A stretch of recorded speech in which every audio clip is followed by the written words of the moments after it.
లక్ష్మి ఇంకా జేఎంఆర్ గారితో కలిసి వాళ్ళ ఆఫీస్‌కి వెళ్ళిపోతుంది. వెళ్ళి ఆఫీస్‌లో అటు ఇటు చూస్తూ ఉంటే వాల్‌కి ఉన్న ఫోటోని చూసి ఒక్కసారిగా షాక్‌లోకి వెళ్ళిపోతుంది. ఆ ఫోటోలో అచ్చం తన రూపంలో ఉన్న సంయుక్తని చూసి కళ్ళు పెద్దగా చేసుకొని ఇంకా షాక్‌లో అలానే చూస్తూ ఉండిపోతుంది.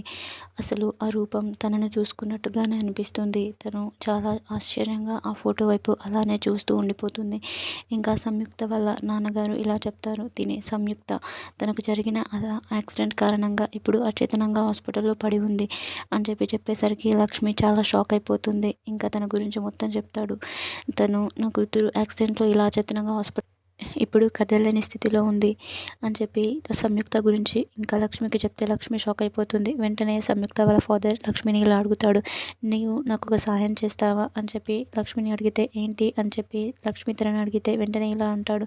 "నేను ఒక ముఖ్యమైన ప్రాజెక్ట్ పని మీద ఇక్కడికి వచ్చాను. నువ్వు నా కూతురు చేయాల్సిన పనిని నీ భుజాల పైన వేసుకొని చేయగలవా?" అని చెప్పి అడుగుతాడు. అందుకు లక్ష్మి చాలా షాకింగ్‌గా అలానే చూస్తూ ఉండిపోతుంది. "నువ్వు ఒక్కసారి అను, ఈ ప్రపంచానికి నిన్ను నా కూతురు సంయుక్తగా పరిచయం చేస్తాను. ఒకసారి ఆలోచించు. నేను ఒక ఇంపార్టెంట్ ప్రాజెక్ట్ పైన ఇక్కడికి వచ్చాను.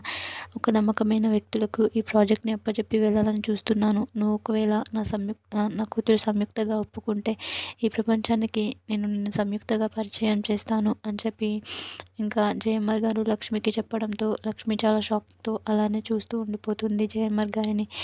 జేఎంఆర్ గారు ఇంకా తన ఒపీనియన్ చెప్పేసరికి లక్ష్మి చాలా షాక్‌లోకి వెళ్ళిపోతూ అలానే ఆ ఫోటో వైపు చూస్తూ ఉండిపోతుంది. Please do like and subscribe for more videos.